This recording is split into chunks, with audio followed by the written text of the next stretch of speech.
السلام علیکم ورحمۃ اللہ۔ قرآن مجید میں اللہ تعالیٰ کا فرمان ہے انا نحن نحیی الموتى ونکتب ما قدموا وآثارهم، بے شک ہم ہی مردوں کو زندہ کرتے ہیں اور ہم لکھ رہے ہیں ان کے اعمال کو جو انہوں نے آگے بھیجے، اور ان کے چھوڑے ہوئے نشانات کو، آثار کو بھی ہم لکھ رہے ہیں۔ اس آیت کریمہ میں دو چیزوں کو ذکر کیا گیا ہے۔ جو کرامن کاتبین ہیں، فرشتے جو ہیں، وہ دو چیزیں لکھتے ہیں انسان کی۔ ایک تو وہ اعمال جو انسان آگے بھیجتا ہے، کیا مطلب کہ انسان اپنی زندگی میں جو بھی عمل کرتا ہے، اچھے یا برے، فرشتے اس کو لکھ رہتے ہیں۔ دوسرے وہ اعمال ہیں جن کو اس آیت میں نشانات کہا گیا ہے، جو وہ چھوڑ جاتے ہیں۔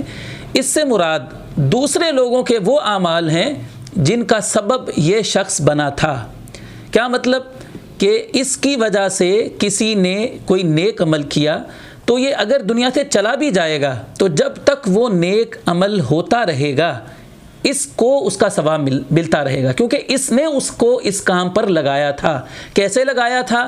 زبان سے دعوت دے کر، ترغیب دلا کر، کوئی کتاب لکھ کر، کوئی پوسٹ شیئر کر کے، کسی بھی طریقے سے کسی تک اچھی بات پہنچانے کا ذریعہ بنا تھا، اور کسی اور نے اس پر عمل کرنا شروع کر دیا تھا۔ تو جب تک وہ عمل ہوتا رہے گا اس کو اس کا ثواب ملتا رہے گا۔ اس کو اس آیت میں نشانات کہا گیا ہے جو پیچھے انسان چھوڑ جاتا ہے۔